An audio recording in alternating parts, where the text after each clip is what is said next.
Baik, pemirsa, dengan banyaknya persediaan barang setiap hari, tanpa sebuah manajemen yang baik, perusahaan dapat mengalami masalah seperti overstock, outstock, bahkan produk kadaluarsa atau produk rusak.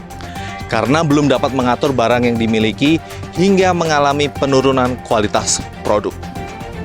Lalu, bagaimana harusnya dalam mengetahui barang yang akan disimpan, dijual kembali, atau yang disimpan untuk bahan produksi? Saya Deno Suryajaya melaporkan, simak informasi selengkapnya hanya di Siri. Nah, kita udah sampai di depan gudangnya ya.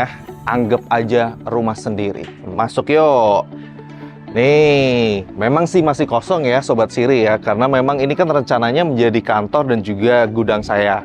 Oke, dan kalau kita lihat gudang ini sudah cukup luas, sudah cukup besar, dan juga sudah cukup nyaman karena memang salah satu fungsi gudang adalah untuk menata dan juga mengelola berbagai barang dari suatu perusahaan. Seperti misalnya bahan baku untuk produksi, bahan pendukung untuk produksi, hingga barang jadi setelah produksi. Nah, kalau kita lihat gudangnya kan udah luas banget ya. Tidak menutup kemungkinan sebuah gudang itu bisa overstock. Kok bisa? Gudang udah gede, udah luas, bisa overstock. Bisa aja terjadi. Tapi yang disalahkan jangan gudangnya, karena ada yang namanya Inventory Management System. Apa itu? Inventory Management System adalah manajemen pengelolaan untuk membantu dalam mengelola dan juga mengawasi persediaan dalam suatu bisnis. Nah, sistem ini sangat membantu suatu perusahaan untuk dalam pengadaan, pengolahan, dan pengiriman suatu barang. Jadi dengan sistem ini kita bisa mengkontrol dan juga mengelola inventory kita, aset kita, barang-barang kita dengan baik. Nah, seperti itu. Sorry, ada telepon masuk. Halo, teman saya. Ya? Ya. Loh, stock out semua. Kok bisa? Pasti stock out semua.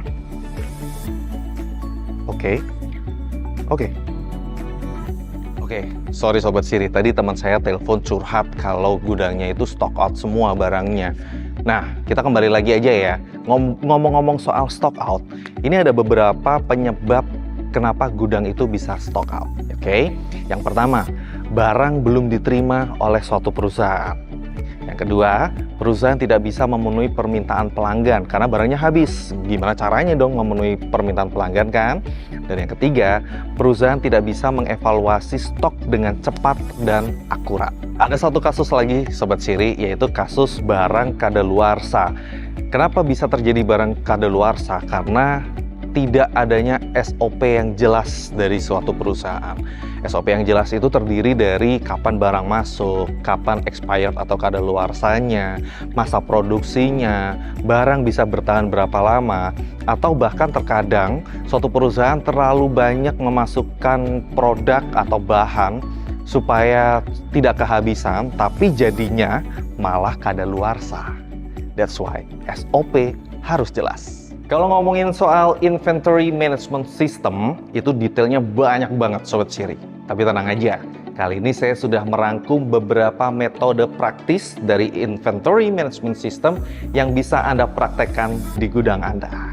Yang pertama, Safety Stock Inventory, yaitu memesan bahan baku dalam jumlah yang banyak untuk mencegah adanya kekurangan ketika permintaan mengalami lonjakan.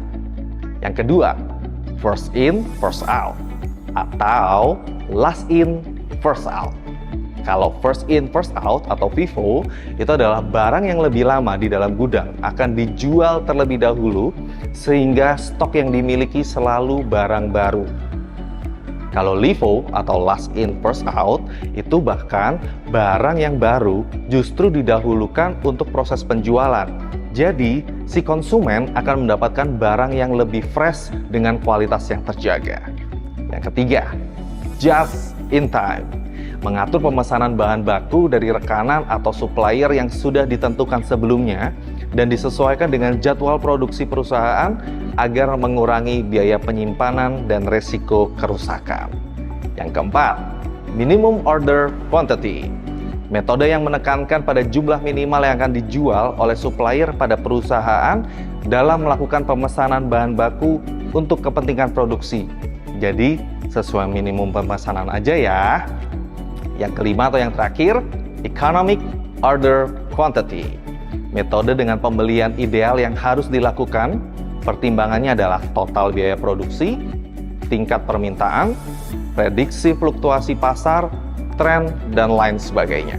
Tujuannya untuk memastikan perusahaan dapat memproduksi barang dengan jumlah paling mendekati permintaan pasar tanpa kelebihan atau kekurangan. Jadi gimana Sobat Siri? Udah dicatat semuanya? Karena percuma kalau misalnya kita punya gudang di kawasan pergudangan yang sangat baik, sangat bagus, sangat besar dengan sistem pergudangan yang sangat-sangat ciamik punya, tapi kalau kita nggak punya sebuah inventory management system yang baik. Karena manfaat dari inventory management system itu untuk efisiensi barang untuk bisnis kamu, dan juga untuk mengelola, mengkoordinasi barang-barang yang ada di gudang kamu, dan yang pastinya sangat mempengaruhi pengambilan keputusan perjalanan bisnismu. Semoga video kali ini bermanfaat untuk kalian semua dalam mengatur inventory management system kalian di gudang kalian yang baru. Saya doakan segera punya gudang baru.